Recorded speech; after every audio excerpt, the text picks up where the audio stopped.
வந்து போகிறதுக்கு போவேன். அந்த ராபர்ட் முரே மச்சனுக்கு ஆண்டவர் பேசிகிட்டே இருக்காராம், நீ மிஷினரி காலிங் கொடு.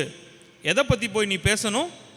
மிஷினரி தரிசனத்தை பற்றி போய் பேசணும் அப்படின்னு சொல்லி ஆண்டவர் அவர்கிட்ட உணர்த்திக்கிட்டே இருக்காராம். சரின்னு கஷ்டப்பட்டு பணியில் போய் சர்ச்சுக்கு போயிட்டார். சர்ச்சில் போனால் வந்து 3 பாட்டிமார் தான் உட்காந்துருக்காங்களாம். ரொம்ப வயசான பாட்டிமார். சரி, திரும்பி பார்த்தா ஆர்கன்லேயும் ஒரு பாட்டியம்மா உட்காந்துருக்காங்களாம். இந்த 3 பாட்டியம்மாவும் இனி என்றைக்கு மிஷினரி, அவங்களே பரலோகத்துக்கு எப்படா போகணும்னு வெயிட் பண்ணிகிட்டு இருக்காங்க.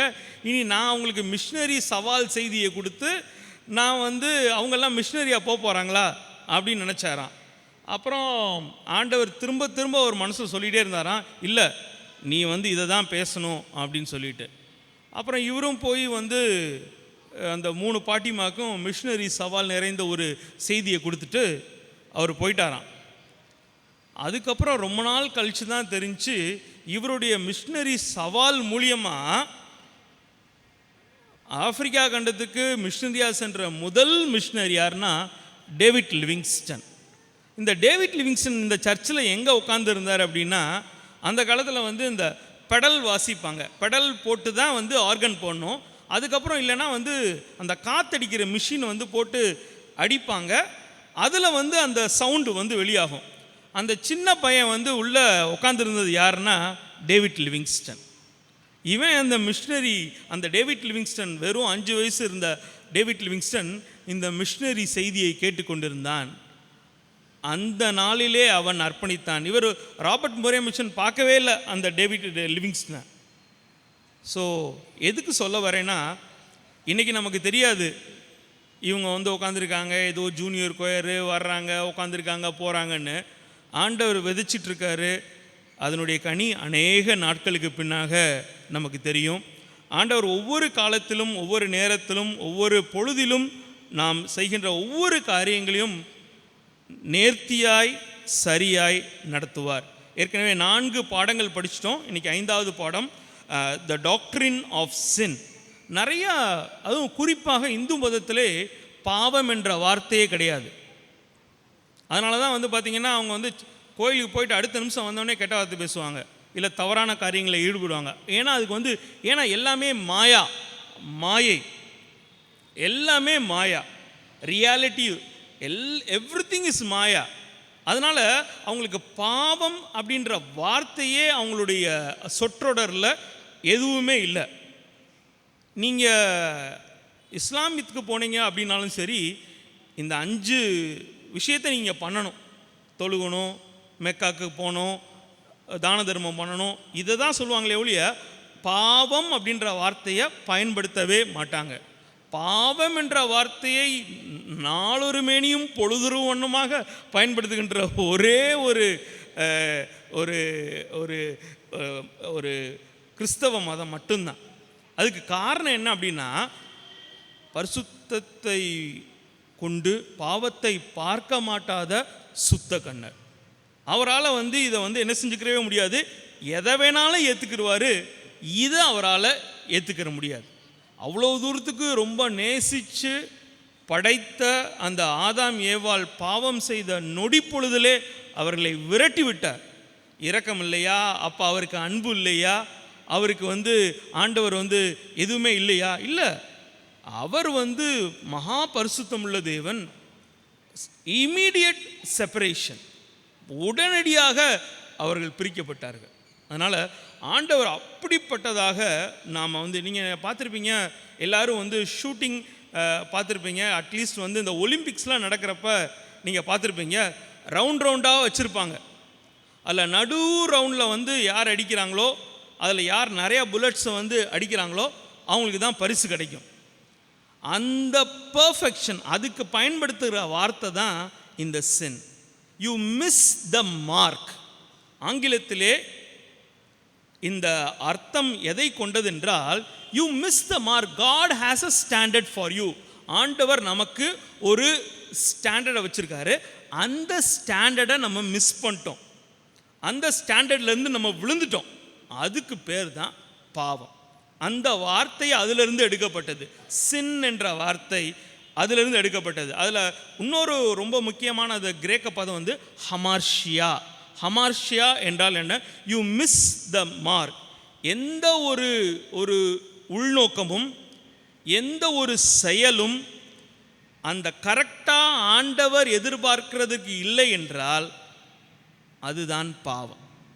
எனிதிங் நம்ம வந்து பாவம்னா இதுதான் பாவம் அதுதான் பாவம் அப்படின்னு சொல்லி நாமளா வந்து நமக்கு தேவையான அளவுக்கு நிறையா வந்து விளக்கங்கள் கொடுத்து வச்சுருக்கோம். அதனால தான் வந்து ரோமர் 3வது அதிகாரம் 23வது வசனம் என்ன சொல்லுது? எல்லோரும் பாவம் செய்து தேவ மகிமை அற்றவர்களாகி, ஆல் ஹாவ் கமிட்டட் சின். அடுத்து இன்னொரு வார்த்தை வந்து பரபாசிஸ். பரபாசிஸ் அப்படின்னா ஏதோ ஒரு குறிப்பிட்ட லைன், ஃபர்பிடன் லைன், அந்த லைனை தாண்டக்கூடாது. ஆண்டவர் ஒரு லைன் போட்டிருந்தார், எல்லாத்தையும் சாப்பிட்டுக்கோ, எல்லாத்தையும் நல்லா வச்சுக்கோ, ஆனால் இந்த பழத்தில் மாத்திரம் என்ன செய்யாத, சாப்பிடாதுன்னு ஒரு லைன் வரைஞ்சி வச்சுருந்தாரு. ஆனால் நம்ம அதை ஓவர் ஸ்டெப் பண்ணிட்டோம். ஸோ இதுதான் இந்த சின் என்ற வார்த்தை, பாவம் என்ற வார்த்தைக்கு 2 விளக்கங்கள் கிரேக்க பதத்திலிருந்து. ஒன்று வந்து ஹமார்ஷியா. ஹமார்ஷியா என்றால் டு மிஸ் த மார்க். அந்த புள்ளியிலிருந்து, கடவுள் எதிர்பார்த்த புள்ளியிலிருந்து விலகி விட்டோம். அடுத்தது கடவுள் நமக்கு வந்து ஒரு லைன் வச்சிருக்காரு. அந்த லைனை விட்டு வேணுமென்றே நாம் இதை செய்யாதே என்று ஆண்டவர் சொல்லும்போது நாம் டெலிபரேட்டாக வேணும்னே அந்த கிடக்கணும். 1 யோவான் 3வது அதிகாரம் 4வது வசனம், பாவம் செய்கிற எவனும் நியாயப்பிரமாணத்தை மீறுகிறான், நியாயப்பிரமாணத்தை மீறுவதே நான் வேணும்னுக்கே தான் நியாயப்பிரமாணத்தை மீறுறேன், வேணும்னுக்கே தான் நியாயப்பிரமாணத்தை மீறேன். சரி, இந்த பாவம் எங்கு ஆரம்பித்தது? பாவத்தினுடைய ஆரம்பம் எங்க ஆரம்பிச்சிச்சு?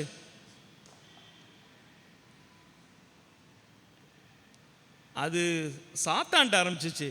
உலகத்துக்கு வந்தது ஆதாம் மூலியமா, ஆனால் it started in the mind of the Satan.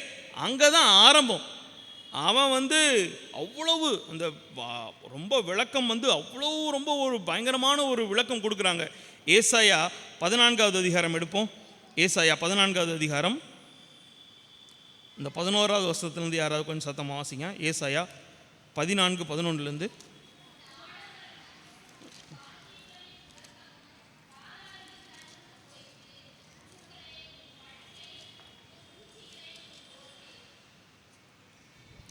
அதிகாலை வாசிங்க.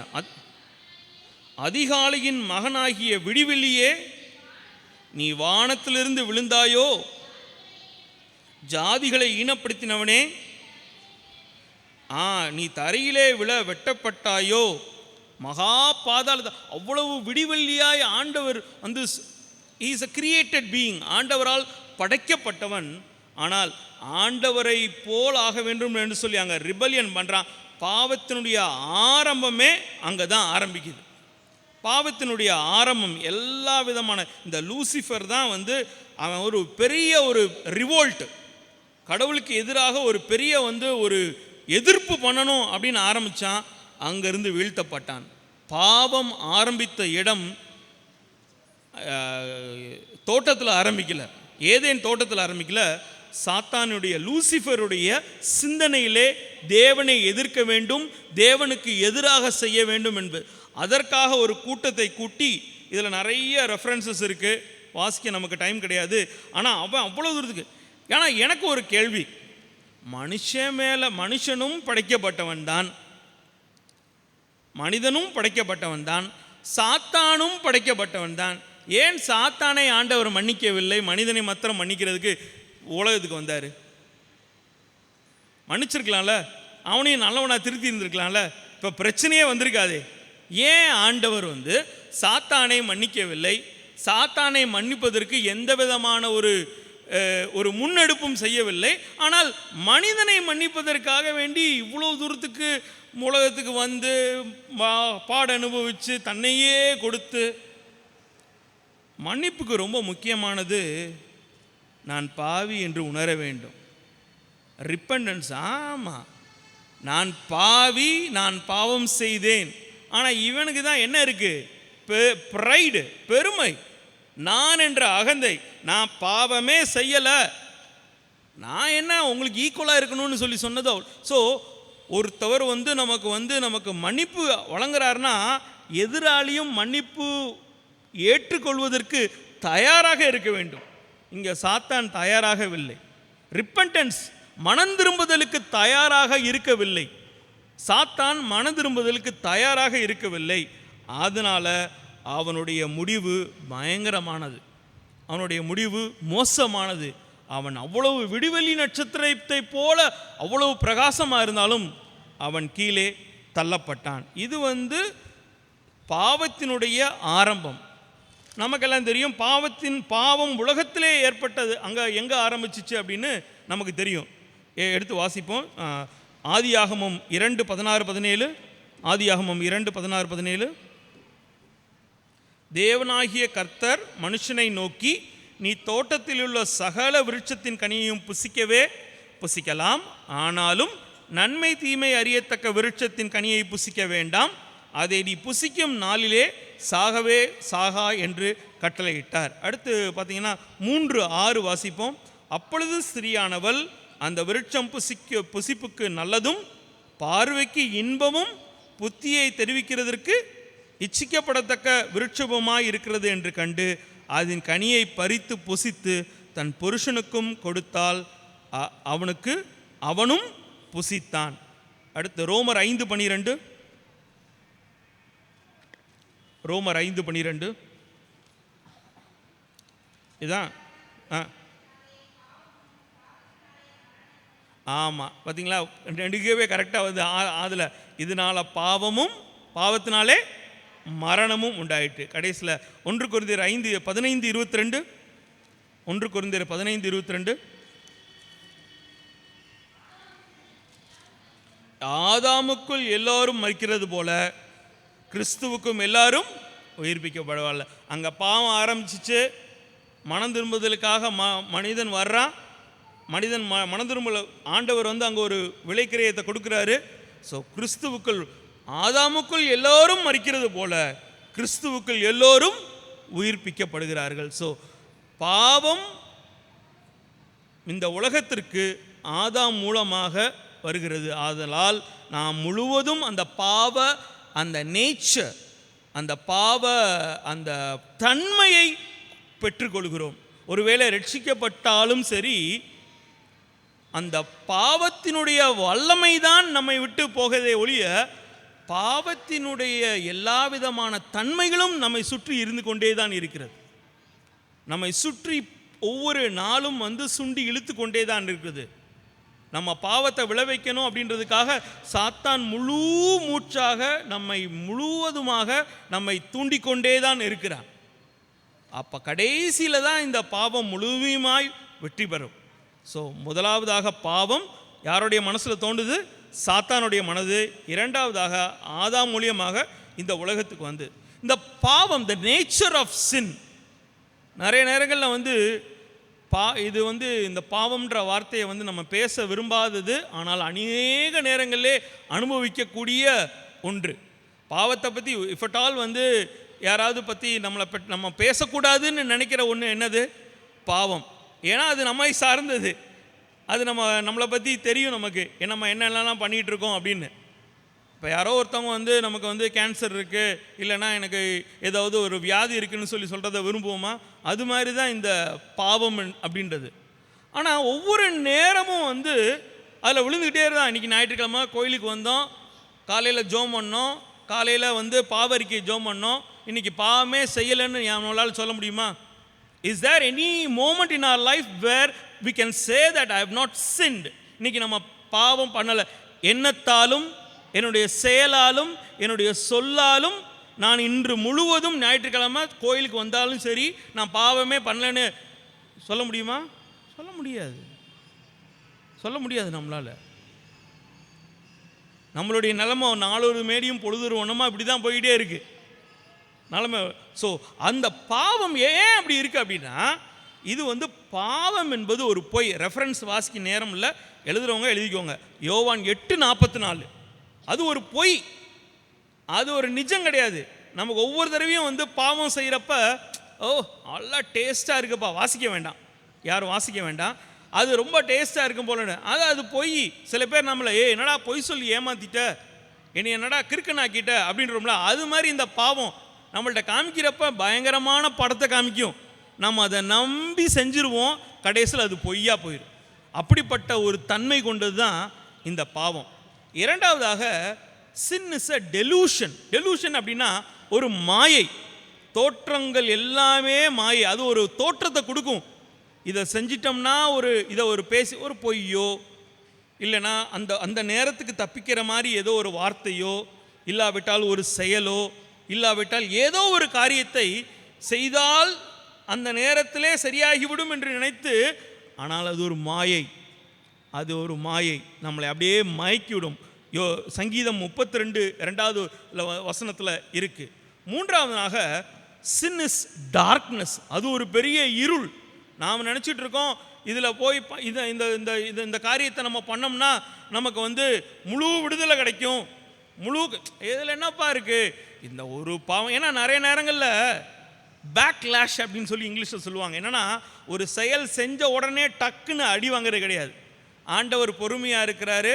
நம்ம செய்கிற ஒவ்வொரு பாவத்துக்கும் உடனே நமக்கு ஆண்டவர் கொடுக்கறது கிடையாது அடி. அவர் கணக்கு வச்சு ரொம்ப லேட்டாக சரி இது தாங்க மாட்டேன்னா ஒரு அடி கொடுக்குறாரு ஒழிய, மற்றபடி ஒவ்வொரு பாவம் செய்ய அடி வாங்கினோம்னு வச்சுக்கோங்க. நம்ம பாவம் செய்ய நம்ம அடி வாங்கினோம்னா ஒழுக்கமாக இருப்போம். என்ன சொல்கிறீங்க? நாளைக்கு போனால் இந்த ஹோம்ஒர்க் நோட்டை சப்மிட் பண்ணலைன்னா அடி விழுகுன்னா தான் நம்ம ஹோம்ஒர்க் எழுதுவோமே ஒழிய, இல்லைன்னா ஜென்மத்துக்கு ஹோம்ஒர்க் எழுத மாட்டோம், அடிக்கும். அந்த மாதிரி அது ஒரு இருள் நம்மளை ஏமாத்திக்கிட்டு இருக்காது. இங்கே வாப்பா என்கிட்டலாம் ஜொகஜோதியாக இருக்குது அப்படின்னு சொல்லி அது நம்மளை என்ன செஞ்சிட்டு இருக்கு? வெளிச்சம் போல ஏமாற்றி கொண்டு இருக்கிறது. பாவம் ஒரு பிரிதல், தனிவாள். அது இட்ஸ் எ செப்பரேஷன். கடவுளோடு நிரந்தரமாக நம்மை பிரித்து விடும். கடவுளோடு நம்மை நிரந்தரமாக பிடித்தால் நாம் நிலைமை என்ன என்பது நமக்கு தெரியும்.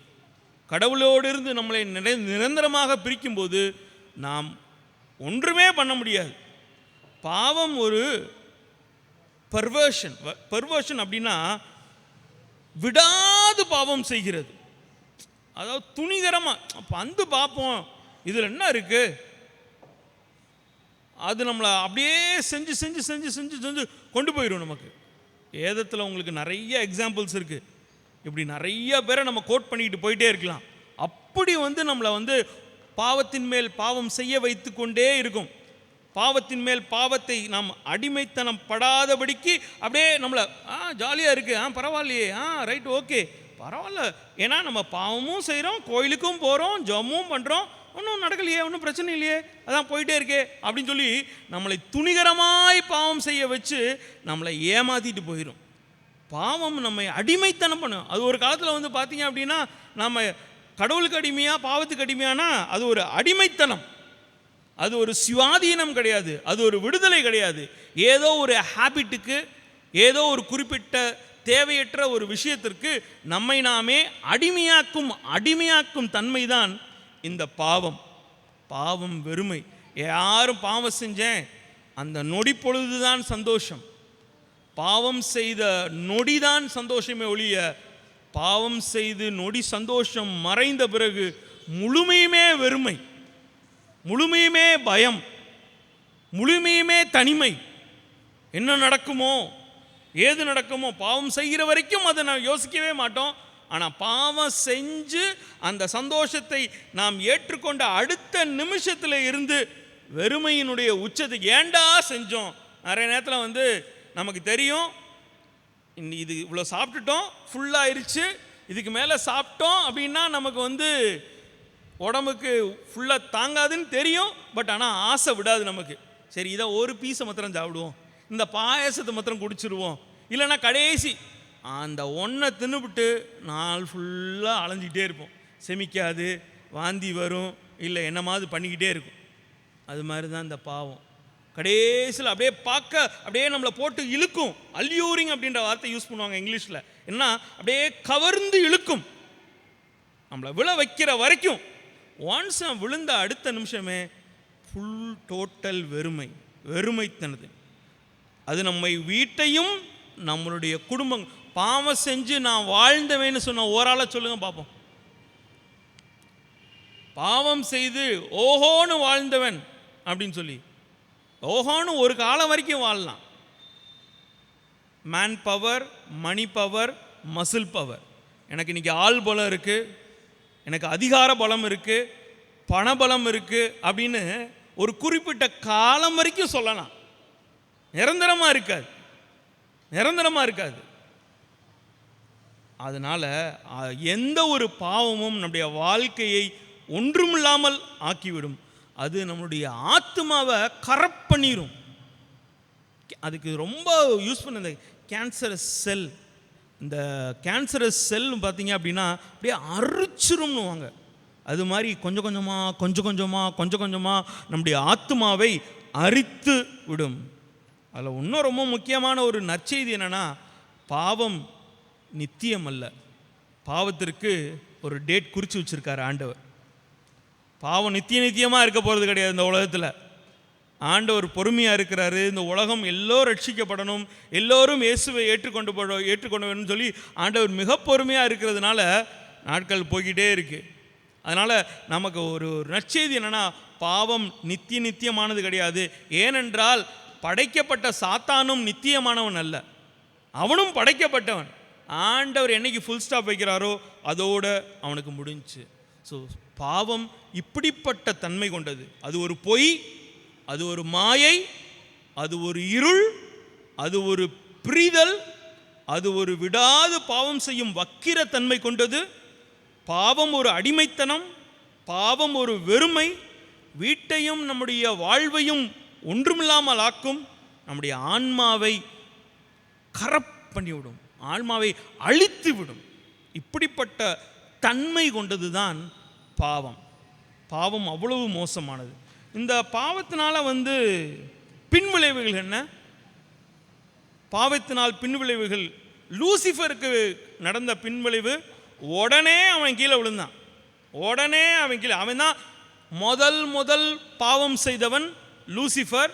அவனுடைய இடத்தை இழந்தான், அவன் கீழே விழுந்தான், தேவனுடைய பிரசன்னத்தை இழந்தான். தேவனுடைய பிரசன்னம். நீங்களும் நானும் இருக்கிற வரைக்கும் நிறைய பேர் நமக்கு இருக்கிற வரைக்கும் ஏண்டா இருக்கிறாங்க அப்படின்ற மாதிரி தோணும், இல்லாமல் இருக்கு. அது மாதிரி தேவ பிரசன்னம் என்னன்னு நமக்கு தேவ பிரசன்னம் இல்லைன்னா தான் நமக்கு தெரியும். ஒரு லைஃப்பில் நமக்கு ஒரு சந்தோஷம், அநேக பிரச்சனைகள், அநேக போராட்டங்கள், அநேக எதிர்பார்ப்புகள், அநேக விதமான காரியங்கள் நம்ம சுற்றி நடந்துட்டு இருந்தாலும் ஆண்டவருடைய பிரசன்னம், ஆண்டவருடைய சந்தோஷம், சமாதானம் இருக்கிறதுனால தான் வண்டி நமக்கு ஓடிக்கிட்டு இருக்கு. என்னைக்கு ஆண்டவருடைய பிரசன்னம் எப்போ நம்மளை விட்டு போகும்னா, அளவுக்கு அதிகமாக நம்ம பாவம் செய்யும் போது. அளவுக்கு அதிகமாக ஒரு லிமிட் ஆண்டவர் வச்சுருப்பார். நம்மளே பிள்ளைய சொல்கிறோம், அதை செய்யாதன்னு சொல்லி ஒரு லிமிட்டுக்கு போன பிறகு தானே அடி சப்புன்னு வைக்கிறோம் நம்ம. அதே மாதிரி தான், அதே மாதிரி இவன் எல்லாத்தையும் ஆண்டோடைய பிரசன்னத்தை, எசேக்கியல், அதுக்கு ஒரு ரெஃபரன்ஸ் மாத்திரம் வாசிச்சிடுவோம். எசேக்கியல் 28வது அதிகாரம் 14. எசேக்கியல் 28.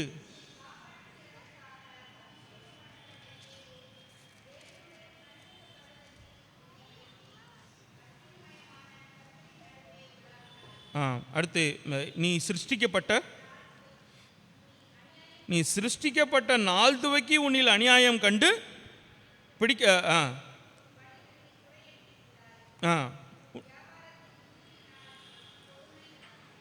நீ பாவம் செய்தாய், ஆகையால் ஆகாதவன் என்று தள்ளி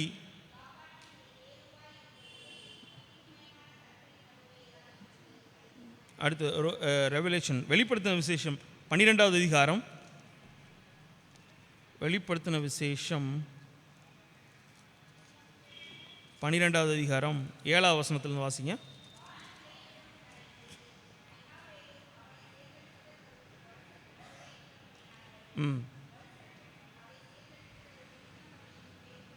ஜெயம் கொள்ளவில்லை, வானத்தில் அவர்கள் இருந்த இடமும் காணப்படாமல் போயிற்று, உலகம் அனைத்தையும் மோசம் போக்குகிற பிசாசு என்னும் சாத்தான் என்றும் சொல்லப்பட்ட பழைய பாம்பாகிய பெரிய வலு சர்ப்பம் தள்ளப்பட்டது, அது பூமியிலே விழத்தள்ளப்பட்டது, அதனோடே கூட அதை சேர்ந்த தூதரும் தள்ளப்பட்டார்கள். உடனே இம்மீடியட்டாக. அப்போ மனுஷனுக்கு என்ன நடந்துச்சு? பின்விளைவு சாத்தானுக்கு இது நடந்துச்சு. மனுஷனுக்கு என்ன நடந்துச்சு? ஆன்மீக சாவு. நாம் தேவன்கிட்ட இருந்து பிரிஞ்ச பண்ணிட்டோம். பாவம் வந்ததுனால நமக்கு முதலாவது சாவு, மரணம் இந்த உலகத்தில் வந்தது. மரணம் வந்ததனுடைய மிக முக்கிய நோக்கம் பாவம். நாம் தேவனிடத்திலிருந்து பிரிக்கப்பட்டோம். தேவன் நம்மோடு கூட இருக்க முடியவில்லை. ஏனென்றால் அவருடைய சாயலிலே படிக்கப்பட்டோம், அவருடைய சாயலை இழந்து விட்டோம். அவருடைய சாயலாக மாறுவதற்காக அவருடைய சொந்த குமாரனை அனுப்பி நமக்கு ரட்சிப்பை தந்திருக்கிறார். அவருக்கு ஒப்பான சாயலாக நிரந்தோறும் ஆயிக்கொண்டே இருக்கிறோம். நல்லா தெரிஞ்சுக்கோங்க, ஆண்டவருடைய சாயலிலே நாம் பறைக்கப்பட்டோம், இப்பொழுது விழுந்துட்டோம். we have lost the image of God.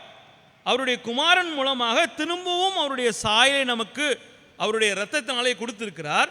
நம் தின வாழ்விலே நம்முடைய பரிசுத்தத்தினாலும் நல் வாழ்க்கையினாலும் நற்சொல்களினாலும் கனியுள்ள கிறிஸ்தவ வாழ்க்கையினாலும் பரிசுத்த ஆவியானுடைய துணையோடு யாரை போல மாறிக்கொண்டே இருக்கிறோம்?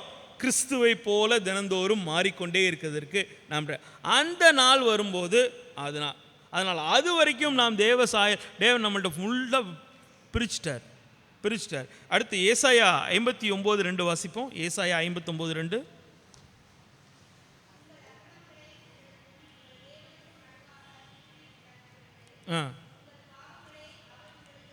ஆமாம், உங்கள் பாவங்களே தேவனுக்கும் உங்களுக்கு நடுவாக என்ன செய்ய இருக்குது? பிரிவினையை உண்டாக்குகிறது. ஸோ முதலாவதாக பின்விளைவு, சாத்தான் மேலு பின்விளைவு, மனிதன் மேலு. இயற்கை அதனால் நாசமாய் போய் கிடக்கு. இயற்கை நாசமாய் போயிருக்கு. புதிய வானமும் புதிய பூமியும் படி ஆண்டவர் உருவாக்கும் போது இந்த இயற்கை மறுரூபமாக்கப்பட இருக்கிறது. கடைசியிலே பின்விளைவு யாருக்கும் ஏற்பட்டதுன்னா பாவத்தினாலே கடவுளுக்கும் ஏற்பட்டது. அதனால தான் அவர் அனைத்தையும் அவர் ஏற்றுக்கொண்டார். நம் நிமித்தமாக, பாவத்தின் நிமித்தமாக அவர் அடிக்கப்பட்டார், அவர் கொல்லப்பட்டார், அவர் ஒன்றுமில்லாமல் ஆக்கப்பட்டார். நம்மேல் அவர் மேல் ஆக்கினை விழுந்தது. ஏசாயா 53:6 வாசிப்போம்.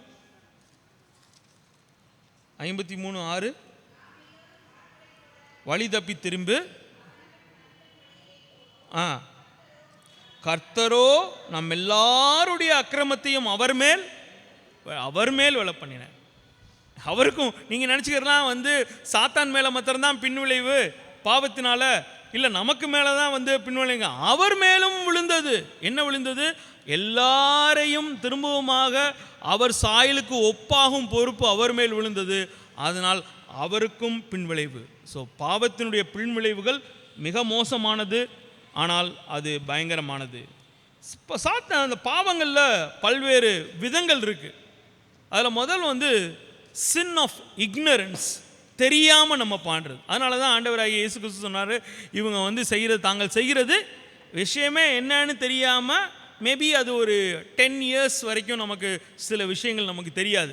10 வயசு வரைக்கும், இல்லைனா ஒரு குறிப்பிட்ட ஏஜ் வரைக்கும் இது பாவம்னே தெரியாமல் நம்ம பண்ணிக்கிட்டு இருந்திருக்கலாம்.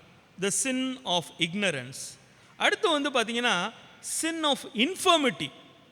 இன்ஃபர்மிட்டினா நம்முடைய உடல்நிலையினுடைய சரியில்லாமையினாலே, இல்லாவிட்டால் நம்முடைய உடல்நிலையினுடைய பலவீனம் காரணமாக நாம் பாவம் செய்யலாம்.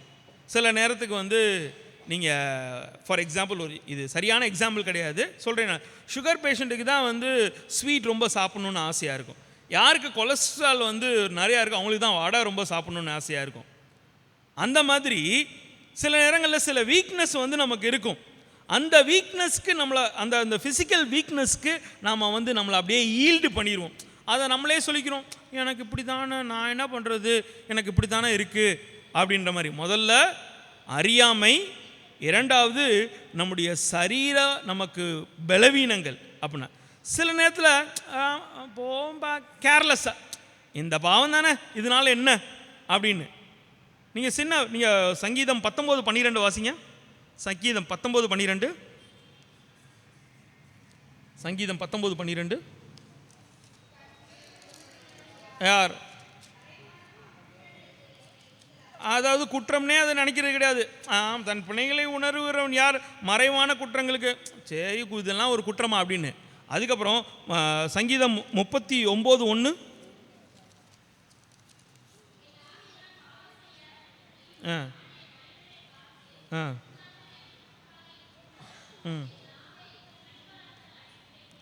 ஆமாம், அது வந்து என்னென்னா கேர்லெஸ்னஸ். நான் பண்ணுறேன், ட்ரை பண்ணுறேன், நான் பண்ணக்கூடாதுன்னு நினைக்கிறேன், பட் வந்து நடந்துருது. அந்த மாதிரி ஒரு சின்ன. அதுக்கப்புறம் துணிகரமான பாவம், அது திருப்பி அதே 19:3 வாசிப்போம். 19:12 வாசித்தோம். 19:13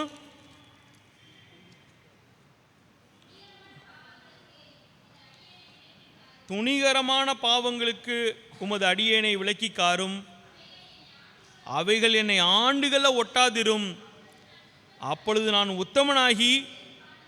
ஆமாம், துணிகரமாக செய்கிறது. முதலாவது தெரியாமல் செஞ்சுட்டேன், எனக்கு வீக்னஸ் அதனால் செஞ்சேன், போது அப்படின்னு செஞ்சேன். கடைசியில் துணிகரமாக வேணும்னுக்கு எனக்கு பாவம்னு தெரியும், நான் பண்ணுவேன், நான் இப்படி தான் பண்ணுவேன், நான் இப்படி தான் இருப்பேன், நான் பார்ப்போம் என்ன கடவுள் என்ன தண்டிப்பாரா, அவர் தான் இரக்கமுள்ளவர் தானே அப்படின்னு. அப்புறம் கடைசியாக 5வதாக மன்னிக்கப்படாத பாவம், மன்னிக்க முடியாத பாவம். மன்னிக்க முடியாத பாவம் என்ன பாவம்? அது பரிசுத்த ஆவியானவருக்கு எதிராக பேசுகிறது. பரிசுத்த ஆவியானவரை பற்றி தப்பாக அசிங்கசியமாக கெட்ட வார்த்தையில் பேசுகிறது தான் மன்னிக்க முடியாத பாவமா? கிடையாது. பரிசுத்த ஆவியார் 4 மணியும் பொழுதொரு வண்ணமாக நம்மோடு கூட உள்ளே பேசிக்கொண்டே இருக்கிறார். மனம் திரும்பு, வழி இதுவே, இதில். அப்போ பரிசுத்த ஆவியானவர் நம்மளோடு கூட பேசிக்கொண்டே இருக்கிறார். என்ன பேசிக்கிட்டே இருக்காரு? நம்மளை வந்து பரிசுத்தமாக்குவதற்காக, நாம் பாவத்திலே விழுந்து விடாதபடிக்கு நம்மை சீர்படுத்த, நெறிப்படுத்த, ஒழுங்குபடுத்த. அவர் அப்படி பேசும்போதெல்லாம் அவரை அடக்கி ஆழ்ந்து, நான் பரிசுத்தம், நான் நல்லவன் தான், நான் யோக்கியந்தான் அப்படின்னா உனக்கு அதுக்கு மேலே என்ன கிடையாது? மன்னிப்பே கிடையாது, விமோச்சனமே இல்லை. பரிசுத்த ஆவியானவரையே நீ தள்ளிட்டேன்னா, இயேசு கிறிஸ்து நமக்கு இரத்தத்தினால பாவத்தை சம்பாதிச்சு வச்சிட்டாரு. இப்போ நம்ம பரிசுத்த ஆவியானவருடைய யுகத்தில் வாழ்ந்து கொண்டிருக்கிறோம். ஆவியானவர் நமக்கு உள்ளே இருந்து நம்மை சரியான பாதையிலே நடத்தி கொண்டே இருக்கிறார். நாம் பாவம் செய்யும் போது, வழி தவறும் போது, நல்ல வழிகளை நாம் இழக்கும் போது அவர் நமக்குள்ளே இருந்து சொல்லிகிட்டே இருக்கார், ஏய் இது பாவம், இந்த பக்கம் போகாத, இந்த நம்பர்கிட்ட பேசாத, இதை செய்யாதே, இதை பார்க்காதே அப்படின்னு சொல்லி ஆவியானவர் நம்மோடு கூட இருக்கும்போது, அதைக்கு கீழ்ப்படிஞ்சு நாம் பாவத்தை விட்டு விலகி ஓடிட்டோம்னா பிரச்சனை கிடையாது. ஆனால் அவருடைய கீழ்ப்படியாமல், அவருடைய வார்த்தையை நாம் கேட்காமல், அவரை அடக்கி, நான் பாவி அல்ல, நான் பாவி அல்ல என்று சொல்லி நம்மை கொண்டு போது, அதுதான் அன்பார்டனபிள். அதுக்கப்புறம் வேறு வழியே இல்லை. அப்போ என்ன செஞ்ச? அதனால தான் பைபிளில் எபிரேயரில் போட்டிருக்கு, அதை விட்டுட்டு திரும்ப திரும்ப திரும்ப திரும்ப பாவம் செய்தோம் என்றால் வேறொரு இது கிடையவே கிடையாது. இனி உங்களுக்காக வேறொரு சிலுவை மரணம், இதுக்கு இதை கொடுத்தாலே உங்களால் அக்செப்ட் பண்ண முடியலன்னா, இதுக்கு பரிகாரம் வேற பரிகாரமே இல்லை. கடைசியில் வெளிப்படுத்தின 20வது வசனத்தில் எங்கே போய் நிற்கணும் அப்படின்னா, வெள்ளை சிங்காசனத்தினுடைய நியாயாதிபதி முன்னாடி போய் நிற்கணும். வேறு வழியே இல்லை. அங்கே பாதாளம் நம்மளை கக்கி போடும். அதுதான், வேறு வழியே இல்லை. ஸோ 5 விதமான பாவங்கள். முதலாவது தெரியாமல் பண்ணுகிறது, அடுத்து நம்மளுடைய இயலாமைனாலே பண்ணுறது, அடுத்து கேர்லெஸ்னஸ்னால் பண்ணுறது, துணிகரமான பண்ணுறது, பரிசுத்த ஆவியானவர் மீறி பண்ணுறது. பண்ணு தான் செய்வேன், எவ்வளவுதான் பரிசுத்த ஆவியானவர் எனக்குள்ளே நான் பாவம் செய்கிறேன் என்று சொன்னாலும் அதை மீறி, அதை அழுத்தி நான் செய்வேன் பாவம் என்று துணிகரமாக, அதுதான் பாவத்துக்கு மன்னிப்பே இல்லை. இது நம்ம தவறாக புரிஞ்சுக்கிறோம். பரிசுத்த ஆவியானவருக்கு எதிராக பேசுகிறது அது கிடையாது. பரிசுத்த ஆவியார் நம்மளோடு கூட இடைபடும் போது, அதற்கு முழுவதுமாய் நம்மை அர்ப்பணிக்க தவறும் போது, இந்த பாவத்தை எப்படி உருவமாக இந்த வேதத்தில் நிறையா சொல்லுது அப்படின்னா, அது ஒரு விரியன் பாம்பின் விஷம். ஒரு விரியன் பாம்பின் விஷம். அது காட்டுக்கழுதையின் பிடிவாதம். காட்டுக்கழுதையின் பிடிவாதம் அது ஒரு பெரிய பாரம். அது ஒரு பெரிய பாரம். அது ஒரு கடன். நம்மை விழுங்கலாம் என்று சொற்றி தருகிற ஒரு சிங்கம். அது ஒரு தொழுநோய். அது ஒரு அடிமைத்தனம்.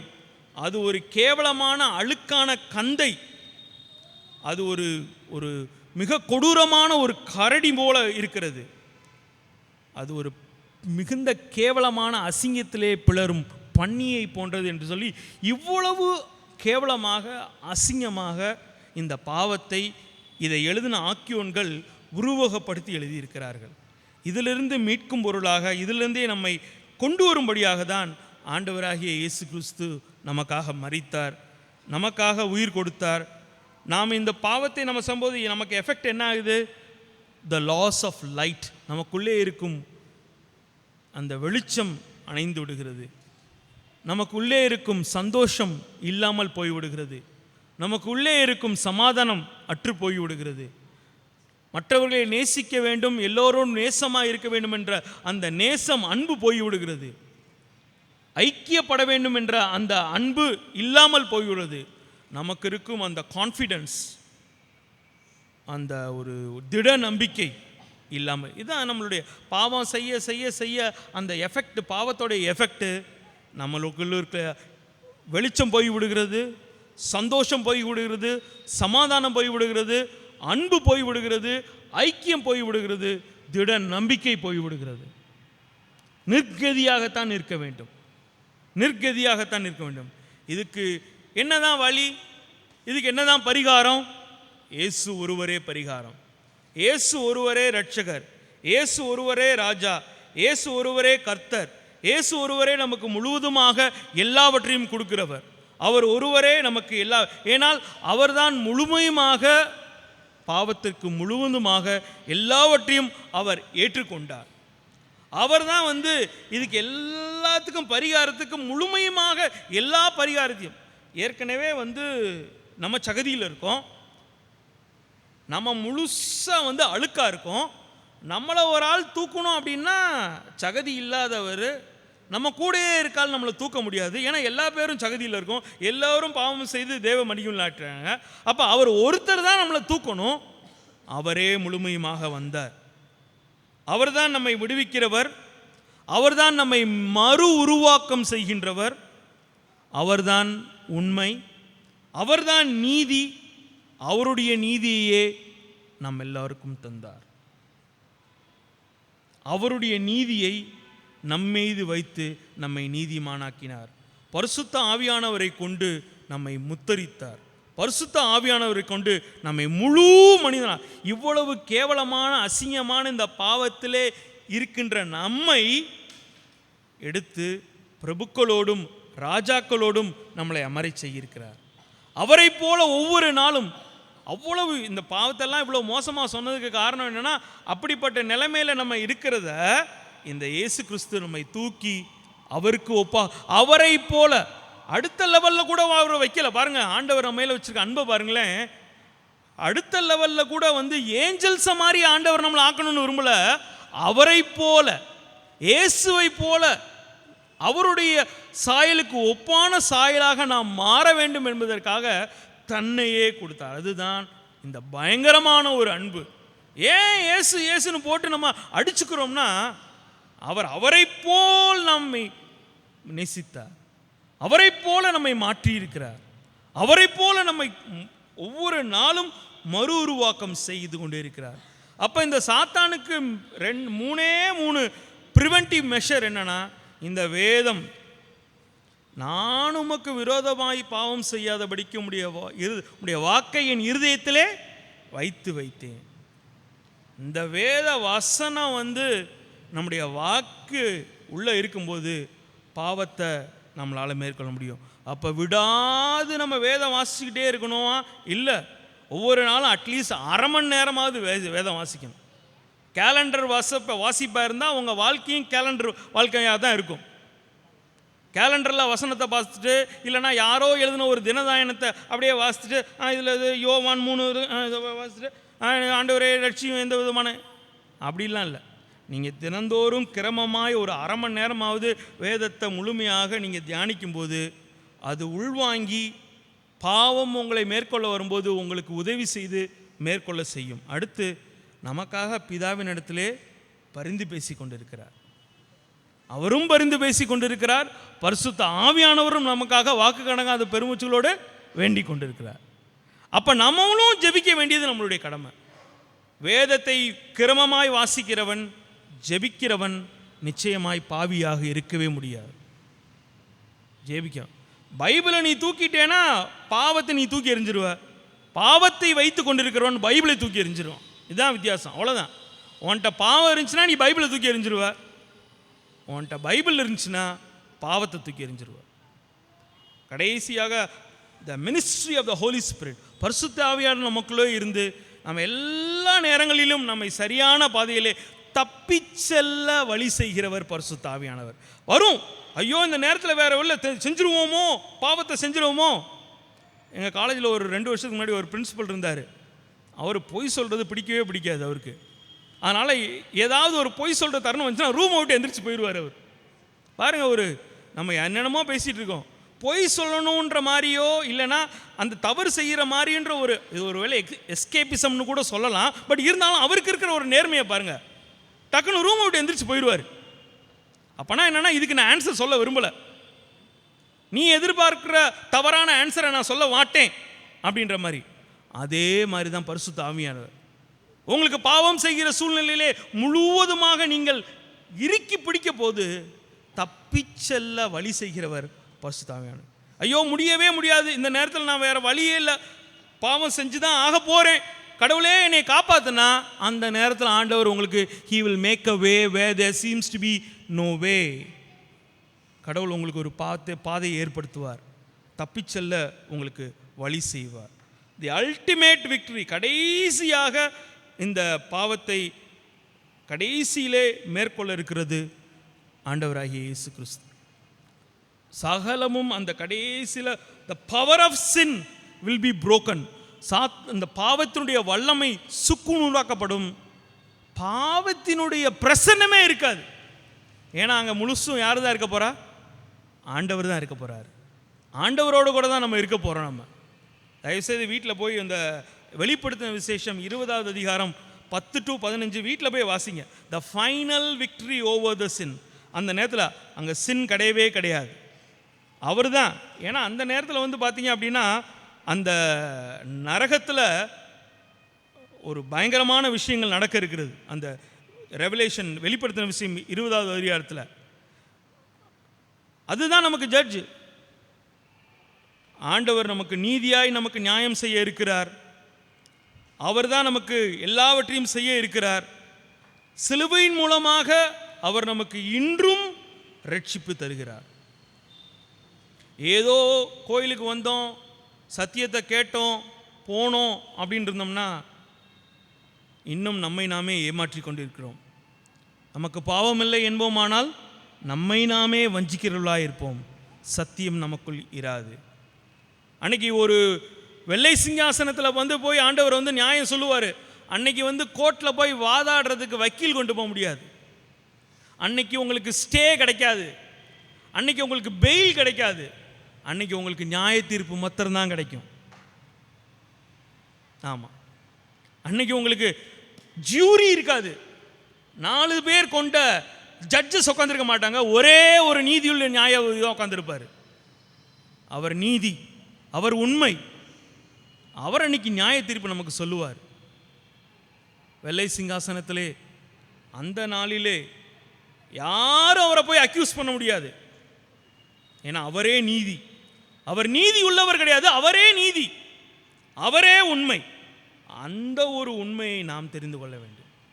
அந்த ஒரு முக்கியமான விஷயம், இயேசு கிறிஸ்துவை இந்நாள் வரைக்கும் நீங்கள் ஒருவேளை சொந்த ரட்சகராக ஏற்றுக்கொண்டாவிட்டால் இந்த நாள் உங்களுடைய நாள். ஏதோ ஒரு போக்குக்கு வர்றோம், ஏதோ ஒரு நேரத்துக்கு வர்றோம் அப்படின்றது கிடையாது. இயேசுவை நாம் சொந்த ரட்சகராக ஏற்றுக்கொள்ள வேண்டும். இயேசுவை நாம் அவர் அளிக்கும் பாவ மன்னிப்பை நாம் பெற்றுக்கொள்ளும் போது தான் நம்முடைய நித்திய வாழ்வு சுகமாக இருக்கும். நீங்கள் கடைசியாக ஒரு வாசம் யோவான் எழுதின சுவிசேஷம் 5வது அதிகாரம்,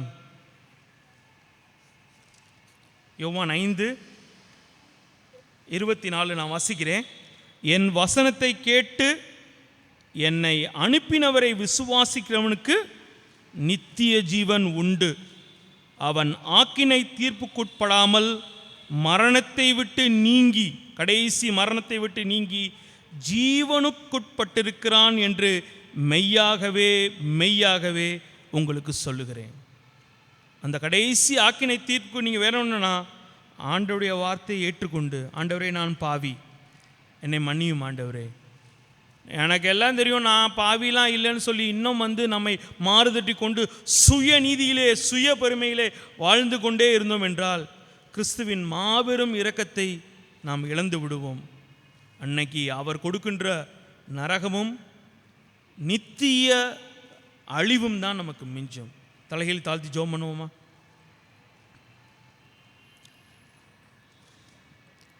கண்களை மூடுவோம்.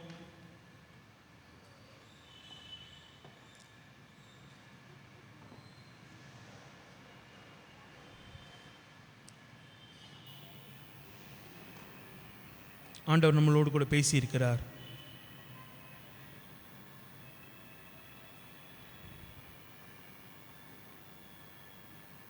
நமக்கு பாவமில்லை என்போமானால் நம்மை நாமே ஏமாற்றுகிறவர்களாய் இருக்கிறோம். உண்மை நமக்குள் இல்லை. பாவங்களை அறிக்கையிட்டு ஆண்டவரே என்னை மன்னியும் என்று சொல்லி ஆண்டவரிடத்திலே நாம் மன்னிப்பு கேட்டால் அவர் மன்னிக்கிறதற்கு உண்மையுள்ளவராய் இருக்கிறார். உடனடியாக அவர் வருகிறதற்கு ஆயத்தமாயிருக்கிறார். பாவியாகி என்மேல் கிருபையாயிரும் ஆண்டவரே. அந்த ஆயக்காரனை போல இல்லை,